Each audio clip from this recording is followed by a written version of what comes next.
As we're here to release the 2026 Erie County proposed budget as was prepared by our team in the budget office and my office. I'm Erie County Executive Mark Poloncarz, and I'm joined by our Deputy County Executive Lisa Chimera, our Budget Director Mark Cornell. We're also joined by Kim Kasda, the Deputy Budget Director, as well as my Chief of Staff, Benjamin Swanenkamp, and as well by Karen Gambino from Deaf Access Services, who's offering the American Sign Language today. Before I get into the budget, I did want to talk briefly about something that a blockbuster story that came out yesterday on Politico in regards to bigoted, racist, sexist, misogynistic, just horrible comments that were made by young Republicans on a chat group that unfortunately also includes some young Republicans from New York, including the New York State Young Republican Chair, as well as individuals who worked locally, including under Senator Rob Ortt in Niagara County. This is probably some of the worst things I have ever seen, even praises of Hitler.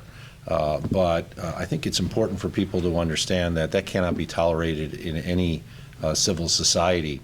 I'm glad to see that that has been denounced by some of the Republican leaders in our state, but it was sickening to see the statements that were made, the horrible things that were said about African Americans, references to we're going to kill people, send them to the gas chamber if they don't support us, and it was just something that just cannot exist in a civil society. And normally I wouldn't talk about a national story like this, but there were direct references to our region, Western New York and New York State, to the individuals who made those comments on this chat room. And I'm hopeful that none of those individuals have a role ever again in politics or government. We can disagree on policy, and we have to have disagreements on policy to have a strong society, but we cannot go down to the lowest common denominator, which is just pure hatred. And that's what was in that chat room, was pure hatred. For a long time, I've said I truly believe the modern Republican Party didn't stand for more than power and money, acquire more power to make more money. But what we saw yesterday was even beyond that. It was just horrible, and it was unacceptable. And if any of those individuals had been in my administration, they would have been immediately fired.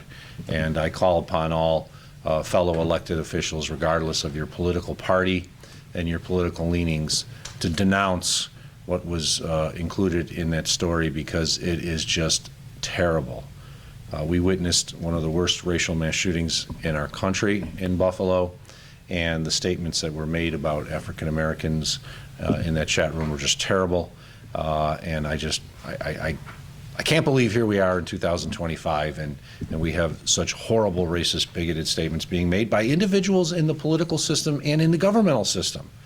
They just thought nobody was watching, and now the information has come out. They all need to be terminated from any jobs if they're in the political system. They all need to be terminated from any jobs if they're in the governmental system, and find out that there's ramifications for horrible beliefs. So I give credit to Politico for this story. It was a strong story, and it certainly showed the dark underbelly that exists, unfortunately, among some young Republicans. Not denigrating every young Republican, but some young Republicans who believe it's okay to say and believe horrible things. With that, I'll move into the 2026 budget. The 2026 general fund budget is about $2.3 billion for all funds. That includes sewer funds, other types of utility funds. But the general budget itself is a little less than $2.1 billion. We'll get back into this slide a little later in the presentation, because we're going to move right away to how we pay for it. And what you see are the revenues associated with our $2.1 billion budget, of which half of it is related to sales tax. And of that half, as we'll talk about a little later, approximately 45% of that is actually shared. It goes out, it comes in through Erie County government, and then it goes out through Erie County government to cities, towns, villages, and school districts. But we have, as a portion of the budget, the vast majority is sales tax. Then the next largest would be locally shared property tax or locally derived property tax, and then state and federal aid, which makes up much less than people think, and federal aid, which we're expecting to see drop in the future. The total property tax levy is $347 million. That is 1.5% growth on the levy from 2025. It's the smallest levy growth we've had in some time. We actually leave the majority of the growth that we could have based on the assessment values on the table because we did not want to go over the property tax cap. So we're only getting 1.5% growth, $5.3 million. If we had just kept the tax rate the same, we would have had another $22.5 million of revenue that could have been generated by Erie County government. And we've given the libraries a greater share of the total $347 million. So the Erie County property tax levy, so this goes for county services outside of the library, is $316 million, of which there's 1.35% growth. And the property tax levy for the library is $31.9 million, or 3% growth from last year. So we actually gave a greater percentage of growth to the library than we did kept it internally. It's one of the lowest growths that the library's seen in the last couple of years, but it's not beyond the realm of what we've seen in the past because in prior year they had 2% growth. And we have increased the library support by $12 million, or 60% since 2012. We are investing in our libraries in Erie County government. The property tax rate in total is $3.09 per thousand. That is a 20% reduction from the 2025 tax levy amount. It stays under the New York State tax cap. It's the lowest rate, once again, ever, at least we can determine, going back into the 1800s, and it's based on sound budgeting. This is a sound, balanced budget. It was a tough one to craft, as we'll talk a little bit more, and then we're looking at some very difficult times going forward in 27 and beyond as a result of the big shift that's coming from the big ugly bill. But I can tell the people of Erie County that the property tax rate is going down, and for most Erie County residents, they will see a tax cut. So here's what Erie County's property tax rate has done over time since 2012. You can see it was pretty level and then has dropped substantially in the last few years, such that we will be at $3.09 if the proposed budget was approved as is. Now the legislature is going to have an opportunity at it, but right now it is actually the lowest rate it'll ever been. It's a 39% decrease in the tax rate since 2012, or $1.94 per thousand. And when you do a comparison to the other counties in Erie, Western New York, it is the lowest by far. At $3.09, the closest would be Niagara County at $4.83, and then you see the rest of the counties. This is not to denigrate the other counties. It's just to say, as people often go, your taxes are high in Erie County. Our actual tax rate in Erie County is lower than every other county in Western New York, and is one of the lower ones in New York State. And to do a comparison to look at the impact, here's a house in West Seneca that, if based on the proposed tax rate, assessments, the way the system has worked with equalization rates, we expect that this homeowner will see a $46 reduction in their taxes. Here's a house in Cheektowaga on Barbados Drive. This homeowner will see a $58.64 reduction in their county taxes. Here's a town of Boston house, Lower East Hill Road. This homeowner will see a $101.39 reduction. And then this is a big one, Buffalo, because of the revaluation, reassessment, equalization rate adjustments. This house in Buffalo on Woodward Avenue will see a $500 reduction in their Erie County taxes as compared to 2025 because of the respread that was done in the city of Buffalo. So for quite a number of homeowners in the city of Buffalo, they're going to see a fairly substantial property tax cut for their houses due to the reassessments, revaluations, and the equalization adjustments. And we're proud of this because this just shows that we have been able to hold the line on taxes, and people are going to come up with significant cuts. Now, I wanted to talk about the property tax make up the smallest part of a property tax bill. Often people say their taxes are going up. How can you say you're cutting taxes? Well, you got to look at it in the totality of the situation. This is from a house in Williamsville. So you have the two lines on the top, which are highlighted, which is the library tax and the county tax, and then you have everything else. which includes the sewer, town, and school. And because this is Williamsville, it actually doesn't even include the village. But this is the bill that will go out from a prior year, sample bill. And what we're showing is that, yes, your taxes in total could go up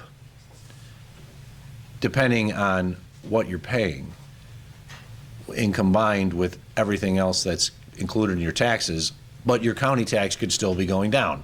So in this example here, the combined county tax of the library and the county only makes up 16% of this tax bill, with more than 50% made up by school taxes.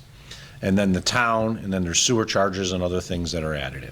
So we wanted to highlight this because here's a tax bill where it's over $9,000 in total taxes, of which the combined total for the county is only $1,500. And the vast majority of it, or the majority of it, I should say, is made up by school taxes. So when people go out there and say, you're lying, Poloncarz, my taxes did not go down.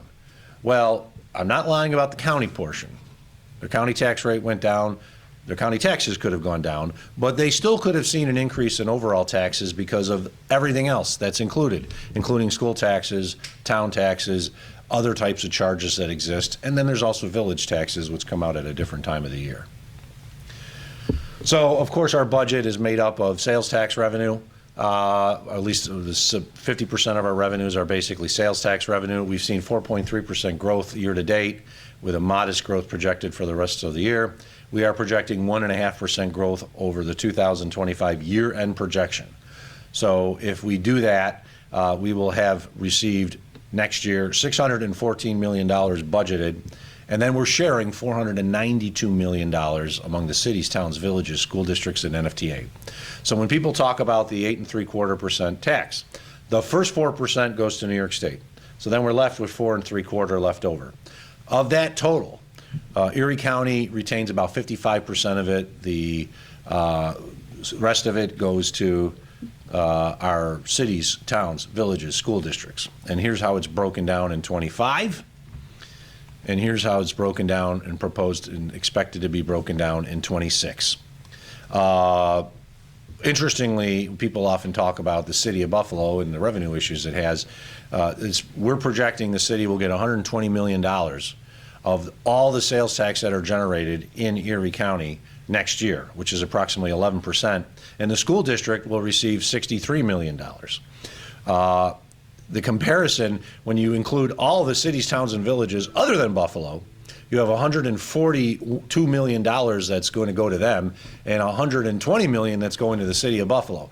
If this was based on population, the city of Buffalo would receive a substantial less amount. But the city of Buffalo gets 2 bites at the apple under the sales tax sharing agreement.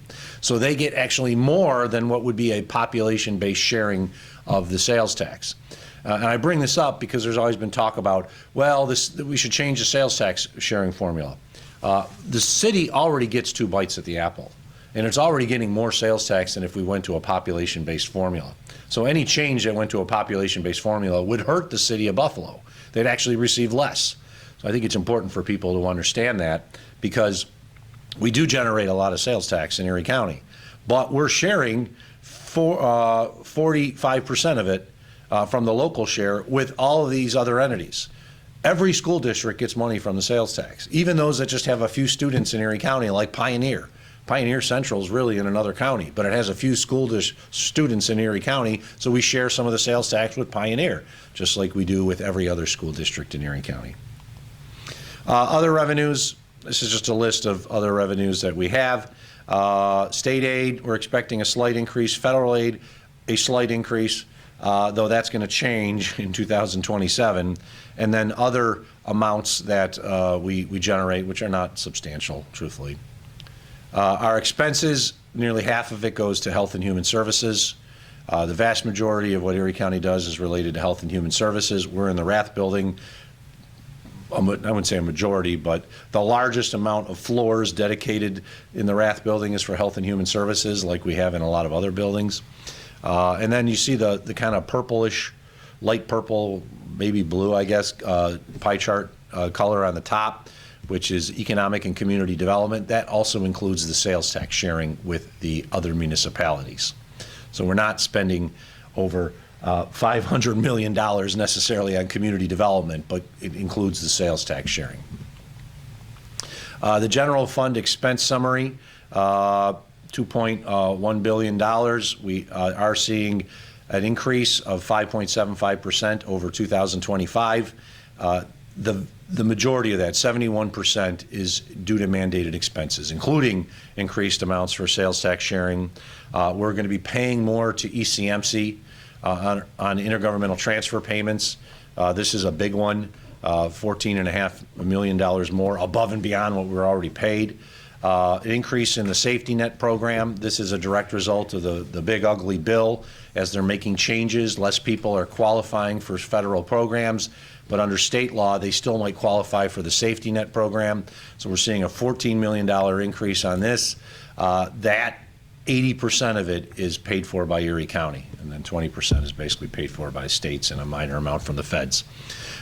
Increases in child care, family assistance, other types of lines. So these are all mandated. We can't change these. And that's 71% of the increase of the $113 million is coming from mandated amounts. We also have increases in our salary structure and our benefits under contracts that we've negotiated. We made significant investments in the last few years, including over at the Sheriff's Office and the DA, and now those jobs are full-time, 365 days a year. If we created new jobs last year, they only were funded for part of the year, basically, because they hired the people in mid-year. So there's additional costs that we've had to incur, including moving the sheriff's jail and holding center deputies to a 25-year pension plan, which was really requested and fought for, and we agreed to do, but there are long-term costs associated with that. And the new ambulance service is now full-time with 59 new life-saving positions across the board. If we had increased our budget by all of the departmental requests, we would have been spending another $32.6 million more. We rejected 89 new position requests. We deleted 50 total positions, 12 full-time. We reduced overtime. We made adjustments to fringe benefits. We cut discretionary spending lines in departments, and we didn't cut not-for-profits and culturals. But there was a ridiculous amount of requests this year above and beyond what they normally ask for. And we cut a lot of those new requests. There actually is small growth in the arts and cultural line, but the amount that they asked for was beyond pale. We had a number of not-for-profits come up to us and said, we're losing funding, we're losing our federal funding streams, people are not giving to us, the county will make us whole, correct? And the answer is no. The county cannot make them whole. We have our own issues we have to deal with. We can assist. We offered small increases, really like 2.5% to 3%, nothing much, but the requests were really astronomical. We're actually in the almost 50% category of increases from what we currently give. These are the general fund cut positions that were requested, 119, including 62 in the Sheriff's Office, 19 in the parks, 14 in highways. We did approve 30 new positions, 7 in parks, which are all related to Willowdale, and most of those will not take effect until later in the year when the park actually is open. And then there were 5 new jobs in real property to allow us to create a real property division to basically determine all the parcels that the county owns, sell many of these parcels that we no longer need. We believe this will be actually revenue neutral, generating revenue for the county. Sheriff's Office to get 3 new positions. Highways, there's 5. It's 1 new crew chief per district. We've been doing this for the last years, and this is the last year we're doing it. And then we deleted a total of 50 positions across the board that were vacant. Almost every one of these positions was vacant for more than 1 year. We have a charter mandated law that says if a position has been vacant for 1 year, it has to be eliminated. We've been telling department heads that for a while, and they're like, oh, that's great. We eliminated them. They're being eliminated. If you haven't filled the job in a year, you don't need the job. There's some new expenses. In the end, we have totals of $2.3 million, or just a 2% increase. 30 new positions, 29 full-time with deletions of net 20 or 17 full-time. Just get through this. These are a lot of new positions. Nothing really exciting. I just talked about them. 85% of the county budget is mandated. We've talked about that before, with the largest line being Sheriff Police Services. Did you realize that the Sheriff's Police Services or Road Patrol Division is not mandated? It does not have to exist. We choose to have it exist. By law, we don't have to have it. The libraries are number 2, Public Works, Highways. The Highway Department is not mandated to exist, but we have it because it's a good thing. Tourism, parks, these are all the non-mandated. This is what everyone assumes is county government. This is when they think about county government, they think about everything on this list here. It's the other stuff that we do, the Health and Human Services, that makes up the vast majority of county government. Tourism promotion, due to the new local law on vacation rentals, all future tax revenues from those are dedicated towards tourism promotion. So there's $14 million from the hotel tax, 2.3 it's going to the convention center, 4.5 that's going to the convention center, 7.5 or 7.15 to Visit Buffalo. That is the highest amount we've given them in many years, and it's a result of the local law. And then we're proposing to give $8.6 million in operating support for 110 arts and cultural institutions, which is the largest amount that we've proposed in some time. It is a small growth, certainly not as much as what they asked for, which was much higher. The capital program is a big one, $122 million in capital investment for 26, $73 million of which would be bonded, $20 million PAYGO, which means it comes out of our operating budget, and $29 is a shared amount from the state and federal government. $30 million for big generational public safety projects, including $20 million for the initial design and engineering for a combined holding center and correctional facility in Alden. This is after the feasibility study and the discussions with all. We've decided to go with a new facility in Alden. And the first $20 million of that is slated to be borrowed next year. This is an estimate of a $430 million cost. This is a big nut, which will have a $25 to $30 million annual debt service, which would in all likelihood require Erie County to vote over the tax cap in the first year of the debt service to ensure that we could pay it without having to cut everything else. $10 million for a regional communications trunked radio system. We have an older system. We want to work with our partners at the NFTA, Amherst, other places to have a trunked radio system. The first $10 million is to create the system, and then the $20 million in the following year would to be outfit all of the EMS vehicles, all the county departments, you name it, with the equipment needed to access the network. The remaining $92.3 million funds everything you can imagine. Road and bridge projects at $60.8, $5.8 million for new 911 system equipment and software updates there. $3.5 million for SUNY Erie, $3 million for parks, $2.6 million for the county's SAP system, which we're in the process of changing over. $2.5 million for Renaissance Commerce Park and $2.2 million for the downtown library. Now I want to get into the big bill, because this is huge. The National Association of Counties, which is a nonpartisan organization, it's made up of Democrats and Republicans and independents and minor party folks. The current board actually leans Republican, and the current president is a friend of mine, J.D. Clark from Wise County, Texas. He's a Republican. I consider him a moderate, good guy. But NACO has issued a report calling the One Big Beautiful Bill the Big Shift, because it will shift an estimated $1 trillion in essential service costs from the federal government down to state and local governments, with the vast majority of this taking effect in 2027. You can find this report online. Just type in NACO, Big Shift, and you will find the report. Erie County, like most other counties, is particularly vulnerable to this law because we serve as the front line for implementing federal and state health and human service programs, of which the big bill directly impacted, and which NACO determined under the Big Shift will push costs to state and local governments. $1 trillion in total, they're believing. These new mandates will likely put future budgets under immense strain starting in 2027.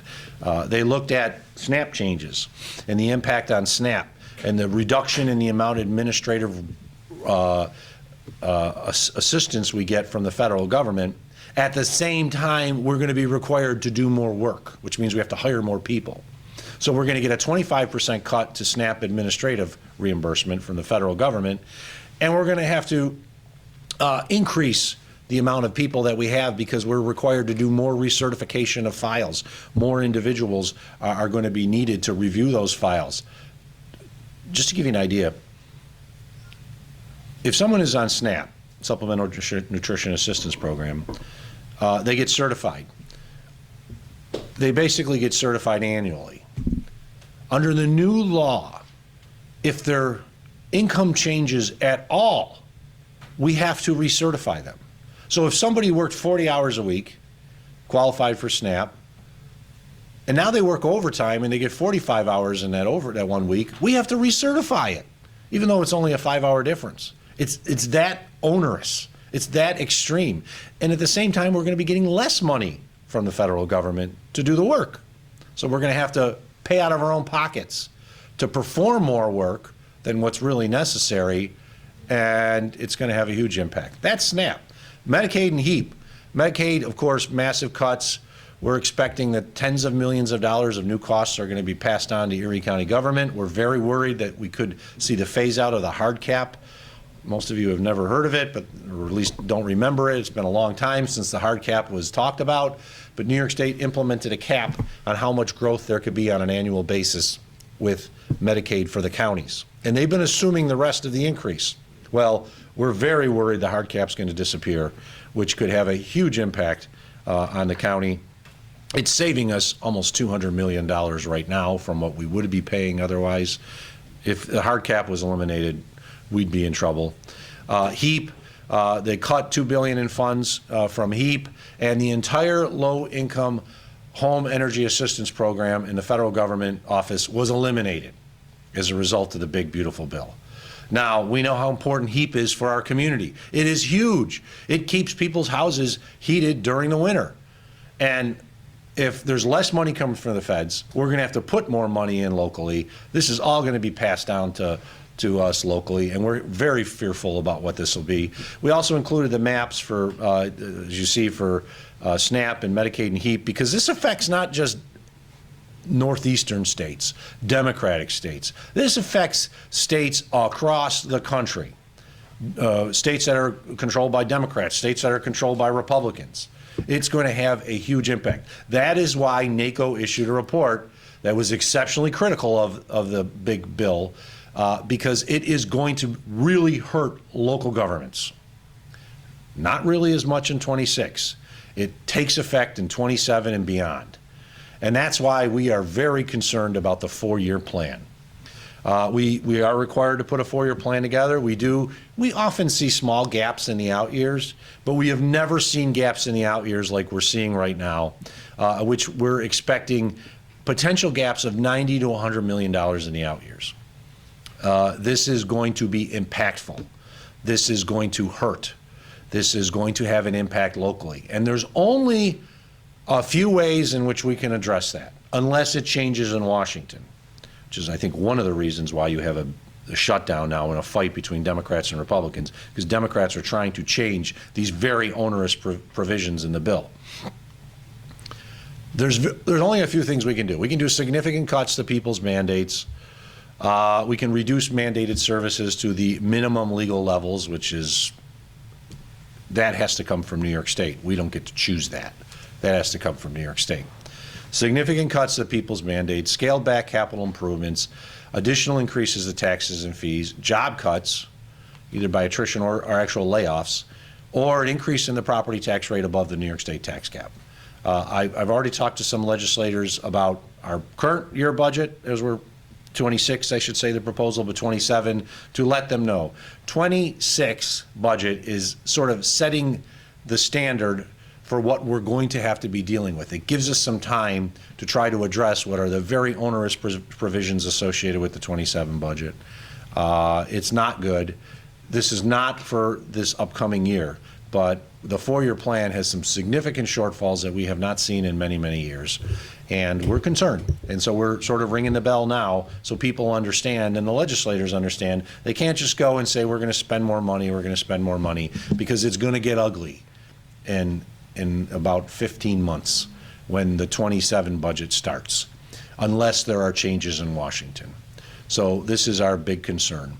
The 26 budget summary, it's the most challenging budget we've had in a few years. We do see an increase in the budget, most of it for mandated expenses. We have limited new spending. We're able to reduce the property tax rate, which is still the lowest tax rate in Erie County history. And we will be planning for the big shift, which will come in 2026. I want to turn it over to my Deputy County Executive and Budget Director in case you want to add anything else. So, would you like? Sure. Thank you. You know, the budget process is very interesting because there's no start and stop. It is constantly analyzed each and every day. I want to thank the commissioners for the work that they did in looking at their departments and making some hard decisions. For somebody who works on health and human service initiatives and with partners each and every day, I am extremely concerned about the future of Erie County and the services that we provide each and every day to our residents. I always thank the county executive for the work he has done on budgets year after year. He has done an outstanding job of saving for times that we need them most. I think that this is the time where we are looking at a future that is very disheartening. So I want to thank him for his work and his leadership. Of course, Mark Cornell and his office, this is the work that he does each and every day. Of course, extremely challenging. He does such a great job, and I'd like to thank him. Thank you. Mark, a few words? I think the only thing I would really add is due to the leadership of the county executive and sort of my predecessors in the budget office, we were one of the few communities that came out of the COVID-19 pandemic stronger as opposed to being weaker. We had the opportunity to utilize almost the entirety of our $178 million of American Rescue Plan funding for generational infrastructure projects. And after that, we had a number of years where the county had significant budget surpluses, mostly predicated on the restoration of state aid cuts and some changes to sales tax regarding internet sales tax specifically, that allowed the county to become very creative and responsive to the community's needs and implement a lot of new programs and plans and do a lot of wonderful work. We are now getting to the point where we need to focus on maintaining all of that work that's been done over the last several years rather than adding on at that point. A lot remains to be seen, frankly, when we're thinking about the out-year gaps in 27 and 20 and beyond. Those are going to be dictated almost primarily by decisions from New York State within the next year. We are going to have a better idea of what costs we actually are going to bear in terms of Medicaid specifically with the state budget that will be released in this coming April or the April after that. That is when all of this is going to become particularly real. So our goal right now is to be flexible, not go beyond our means, and be ready to implement the sort of planning that went into the, frankly, dealing with the COVID-19 pandemic. We did a massive debt reduction plan, and that's the reason that we were able to get out of that stronger, and I'm confident we'll be able to do the same thing, should these worst scenarios come to fruition in the next couple years. Thank you, Mark. Thank you for your work as well as your team's work. This was very difficult. Just to finish before I open up the questions, Gothamist, the public radio out of New York City, Jimmy Vilkeen did a story a couple days ago about how Blake Washington, the New York State Budget Director, sent a memo around to all the department heads and offices about how this is going to be one of the toughest budgets the state has to deal with in many a year. at least since COVID. But as Mark said, we will have a much better idea of the impact for 27 and beyond based on what New York State does. If they protect the counties, we'll be tight and we'll have problems. We'll have additional costs to handle, but we probably will be able to handle it. If they lift the hard cap on the Medicaid amounts and other things, it's going to be really ugly. With that, I'll open up to questions. Mr. McKinley. Yes, sir. Given what you said, do you think there's any appetite in all to cut mandated services to minimal levels, or at least bring them in line with what other states offer? For those who are watching online, the question was, do I believe that there's any appetite in Albany to cut minimum services, minimum To cut mandated services. cut to mandated minimal services levels, to minimum or at levels, least bring them in line to what other states or have? bring them in line to what other states have? I know what the Assembly and Senate would like to do, and they always want to spend more. I also understand in the most recent budget, they actually gave the governor some power to make changes to the Medicaid system in the middle of the budget year, which they've never done. So I think they understand what's coming. We'll have a much better idea once they actually complete the budget. If you ask me what their preference is actually to increase the program. But I'm at least glad to know that they're not sticking their heads in the sand after what we saw from the most recent budget that was approved in New York State, in which they did allow the governor to make some modifications mid-year, which they never have. Now, we're just going to have to wait and see. The other question I can't free offhand here, when you mentioned you looked out into the future, 90 to 100 million, I think you used the term gap. Is that another way of saying a projected deficit? It could be, yes. 90 to $100 million based on what our expected revenues would be for those years. So, which is, we always have small little gaps when you look out for like 2 or 3 years in the future. That just always happens, but we're talking less than $10 million or so. Something that we can handle by making adjustments, or we just get better revenue numbers. You use the term gap. It's interchangeable with. Yes. We are not in a deficit situation, and the 26 budget is not. But if things don't change, we could be, because of really the big bill. It's all related to that. It's not, has nothing to do with what we're dealing with locally. Identifying the gaps at this point allows us the opportunity to now do something about them. Obviously, they are going to fluctuate. In usual cases, when you look further out, you have worse data to work with and bigger assumptions that you're making. But this is going to be sort of our roadmap going forward of understanding where we have some liabilities, where are going to be areas where, if we need to, we're going to make cuts to, or areas where we can possibly generate additional revenues that aren't subject to the federal government in other ways. So this is us trying to look ahead and be very, honest with ourselves about what the future may look like, so that we have an opportunity to make changes if those worst case scenarios were to come to fruition. In the 26 budget, there's not a single layoff. There are deletions of vacant positions. There's not a layoff. We're leaving that on the table for 27, 28, and beyond if needed. Everything will be on the table. It's out of our hands is the sad part. It's really going to depend on, do they make changes to these Medicaid and SNAP rules in Washington? If they don't, and they continue as the bill passed, then what's New York State going to do? And if New York State passes the buck down to the counties, it's going to not be pretty. You said that you deleted 50 positions that weren't filled because your rule say, hey, we didn't fill them in a year. You Yeah. don't need them. How many total jobs added? I got it as 30. Is that correct? Mark, you want to, how many jobs is the question? So there are a net of 17 new full-time jobs included as part of this budget proposal. That is 29 minus 12 deletions.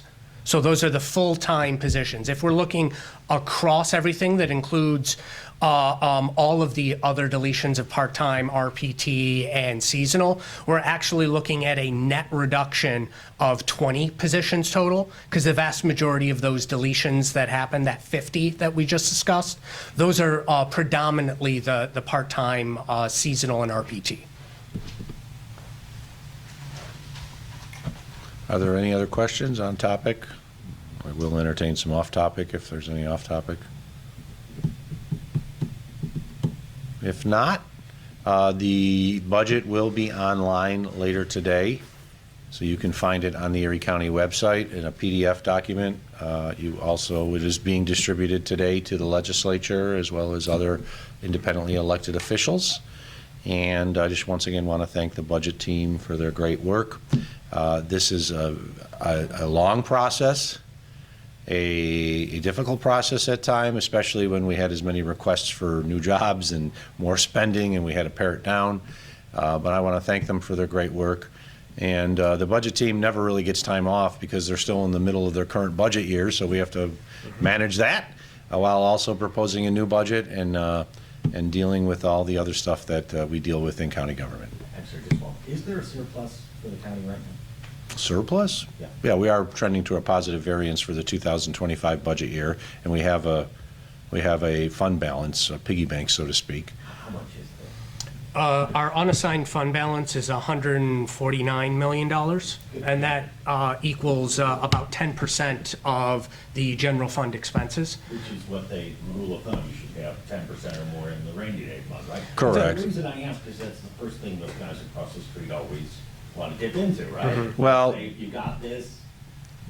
David, you, I, and Sandra are probably some of the only people in this room who were kind of around during that red-green fiscal crisis, because I was elected in '05 to clean it up, and one of the reasons they created the red-green fiscal crisis is they dipped into their fund balance and used it all. And that's a terrible, terrible way of managing government, and we see another government that's unfortunately dealing with that right now, not too far away in the city of Buffalo, where they use their fund balance for a whole bunch of years, and now they don't have it other than a small amount that they're mandated to have, and they can't touch. Yes, we do have a fund balance. We have a piggy bank, so to speak. It's about 10% of our overall budget. We have a law that requires us to have at least 5%, but the recommendation is 10%. It's one of the reasons why we've gotten and received credit rating upgrades in the last couple of years, and we're AA rated, is because we have a good fund balance, and we would not want to deplete that. Otherwise, not only would we see our bond rating reduced, it would generally mean, if we're depleting fund balance, that we are structurally unsound. We're paying for our ongoing expenses with non-reoccurring revenue, which is a really bad situation, and something I've said I'd never do as county executive. And what do you do with that? Do you invest it, or does it? Well, it's invested. sit in the piggy? Well, there's not like a certain amount that's sitting in the bank at any one time. It goes up, it goes down, and then you make the analysis at the end of the year. But when we have extra cash, it's actually invested through the comptroller's office. And when the last few years, when interest rates are higher, we've done very well on the investments and generated additional revenue that way. Now that interest rates are dropping, we're expecting to receive less in interest off that, which means less overall revenue that we could use for other purposes. Can you talk a little bit about spending in this budget for the Bill Stadium? Well, there is hardly any money in the 26 budget for the Bill Stadium other than really debt service. We're done. We're out of it. Once the stadium is transferred over to New York State, we no longer have any operating, game day, other types of obligations to the football team.